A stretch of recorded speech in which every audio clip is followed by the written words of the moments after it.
યુવકો સામે કાર્યવાહી હાથ ધરાઈ। ઝૂ ક્યુરેટરે 3 યુવકો સામે સયાજીગંજ પોલીસ સ્ટેશનમાં ફરિયાદ નોંધાવી।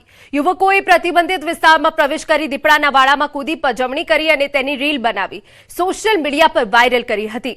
ઘટનાની ગંભીરતાને લઈ પોલીસે ગુનો નોંધી યુવકોની શોધખોળ શરૂ કરી।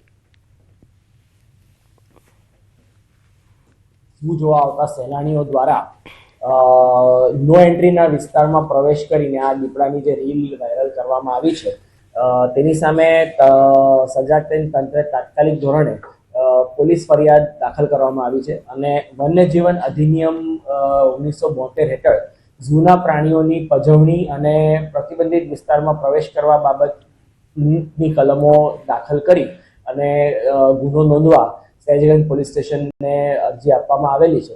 એટલે સદર બાબતે પોલીસ તપાસ શરૂ છે। સમાચારમાં આગળ વધીએ। રાજકોટ મહાનગરપાલિકા દ્વારા 15 મેના રોજ 11 થી વધુ નાના મંદિરો તોડી પાડવામાં આવતા રાજકારણ ગરમાયું છે।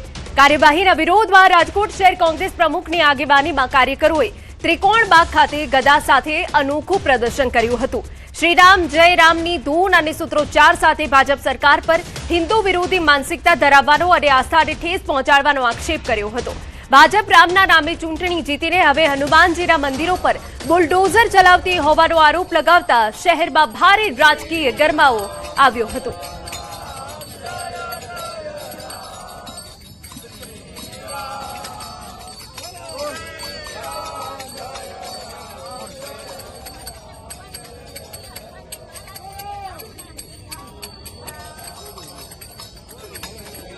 કે આપણા લોકપ્રતિનિધિઓ કોઈ પણ પાર્ટીને આપણે ચૂંટીને મોકલા હોય, કોર્પોરેટર હોય, ધારાસભ્ય હોય કે સંસદ સભ્ય હોય, એમને પણ બંધારણે જે આપણને હક આપેલો છે, લોકશાહીમાં જે હક આપેલો છે, એક ફોન કરીને પૂછવું જોઈએ કે અડધી રાતે ધાડ પાડવું આવે એ રીતે તંત્ર કઈ રીતે આ મંદિરો પાડી રહી છે।